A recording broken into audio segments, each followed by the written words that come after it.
How's it going, everyone? Welcome back to another video, and again we're looking at the ABK deal, and this time it seems like Lina Khan has gotten herself into a bit of a pickle and now is being investigated. It seems after everything she's done to try and block this merger, even without even considering remedies, she immediately set out to block this for reasons unknown to everyone. Outside of big tech bad, I mean, she didn't even listen to cloud gaming being the problem or PlayStation not having Call of Duty being the problem. She just immediately said how this is getting blocked and that is the end of it, and immediately went to sue. So the FTC really shot themselves in the foot there, because by the time this still wants to go through, they don't even have to acknowledge the FTC in order to push this through. And with them now being able to pretty much on a guaranteed level sidestep the CMA, this still seems to need a Hail Mary to fail.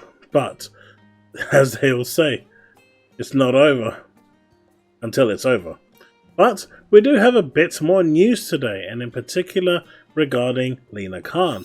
Now if we switch over to the actual article, apologies, it's really bright, I know. But on this article, we have the Oversight Chairman James Comer opens investigation into FTC Chairwoman Lina Khan over alleged abuse of power.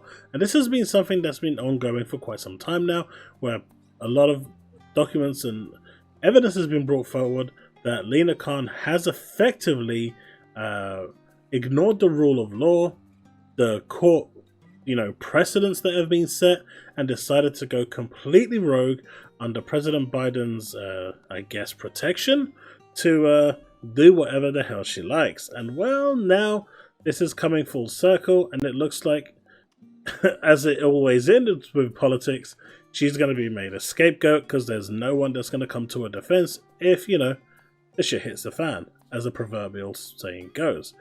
House Oversight Committee Chairman James Comer is launching an investigation into Federal Trade Commission Chairwoman Lina Khan after the sudden resignation of FTC Commissioner Christine Wilson earlier this year. And if we actually remember regarding that resignation, they basically said that they couldn't stand by watching Lina Khan deliberately and purposefully ignoring the rule of law and going completely rogue and doing whatever the hell she wanted in order to block this deal. And they basically wanted no part of that because it was unprecedented for such a thing to happen.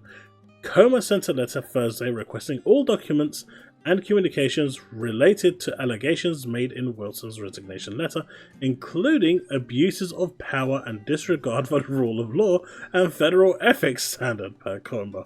This basically did happen, and it's really bad that Lina Khan actually decided to go down this route just to block this deal. Now, if you ask me personally, I don't believe. I mean, Lina Khan may have had some dealing with this, but the decision to sue and outright ignore everything regarding this deal came from way higher up. Way higher up.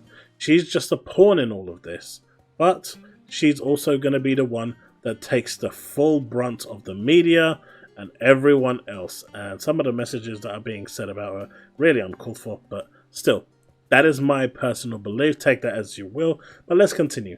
The Committee on Oversight and Accountability is investigating matters raised by Commissioner Christine S. Wilson's February 14, 2023 announcement of her unexpected resignation from the Federal Trade Commission or FTC.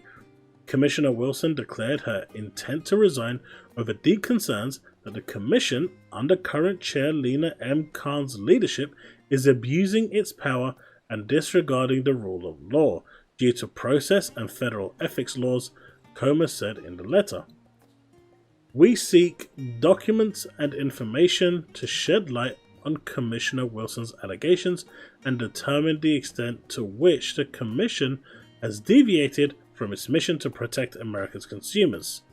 Now, this is a really, really big deal, because if she is found guilty of this, going rogue and basically taking the law into her own hands, I can guarantee you no one from higher up that actually would have likely told her to do this is going to step up and say, hey, I'm the one that said this. They're not going to do that. She is going to get into a lot of trouble, and there can be some severe consequences for this as well. In the letter, Comer questions whether the FTC has become a rogue agency. I mean, it's almost like I've read this already, and honestly, this is the first time I'm actually reading this.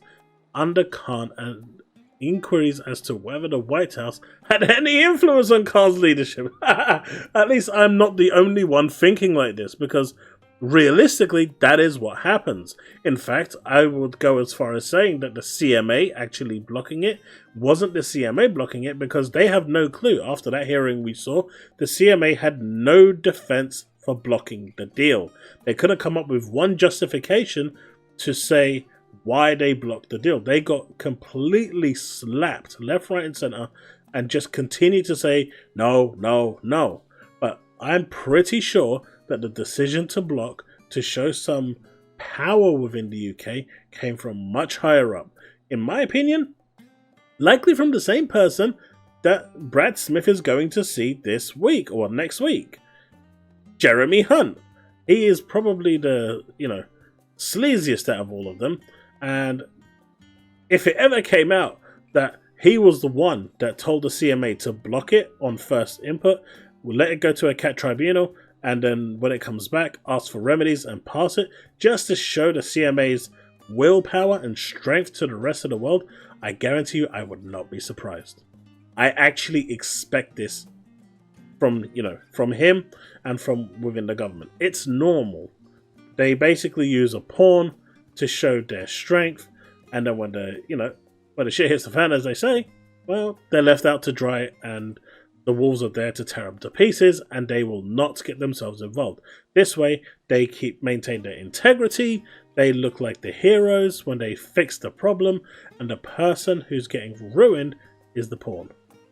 These matters raise questions whether the FTC under Chair Khan has become a rogue agency, particularly given Chair Khan's drive at the beginning of her tenure to bulldoze procedural safeguards, consolidate agency power, unilaterally assert and expand regulatory authority, and abandon bipartisan and open processes, Comer said. Again, she would not have said any of this. This is definitely coming from higher up, again, from the White House. That is my personal belief. We are also concerned whether departures from prior norms under Chair Khan are due to White House influence. President Biden, after all, called upon Chair Khan to play a leading role in the implementation of his Executive Order 14036 on promoting competition in the American economy. Khan was appointed as chairwoman of the FTC by President Joe Biden in 2021. Now, this is really interesting, right? Because it's clear that the FTC, as soon as this merger with Activision and Microsoft was announced, they decided immediately that they were going to block and sue. They didn't even care for remedies. They didn't even care to try and sit down with Microsoft and find a solution. In fact, they just completely ignored them from the offset.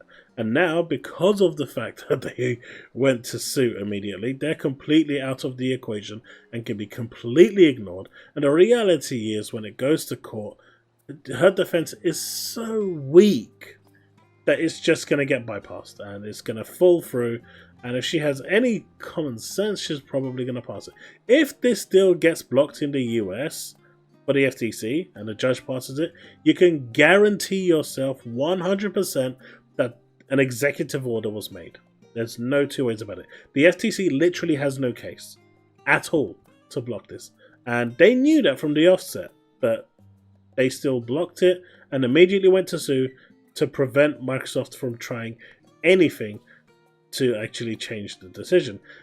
It's backfired somewhat because now they don't even need the FTC's approval to make it go through, which is the irony here. But Lina Khan is, in my opinion, being hung out to dry as a pawn, and in some ways, if that is the case, I do feel sorry for her, but neither Biden or anyone else is going to actually step up and say, I said to do this. They're going to turn around and say she went rogue, she did it herself, and now she has to pay the consequences. And her political career will be over. And I think, you know, no matter which way you look at it, she's in a bit of a pickle. But what does this mean for the Activision and Blizzard case? Well, obviously this is all in line with that, because all of this kind of transpired after the Activision and Blizzard and Microsoft merger decided to take place. And well, it just means that what it just shows is that the case that the FTC has is getting weaker and weaker and weaker. And as I was saying, the chances of this actually being legally passed in court is so small. And if this actually causes any more disdain and, you know, murk on Lina Khan's reputation, ignoring the rule of law, abusing power, trying to, you know, overstep current precedents, bypassing ethical morals, well, what does that say about her decision to block the APK deal? What does that say about her decisions prior? Everything that she's worked towards, even the successful ones, could be brought into contention to actually, you know, be re-reviewed as a thing, because there's misconduct there. So this is a really big deal. It'll be interesting to see where this actually goes and, you know, what actually happens, because this again is a one-up for Microsoft and Activision in their bid to make this merger go through and happen. And I think in the end, for all parties, what looks like is going to happen, especially with the way things are going, is that they're all just going to cave and say, you know what, just let it go through. There's too much politics and things going wrong. And again, this is part of the problem with big tech. They have too much power. And some will argue that that shouldn't be the case. But at the same time, the CMA is judicially and legally wrong for blocking. The FTC is legally wrong for actually blocking. So they have coming what they, you know, whatever comes their way, they deserve it.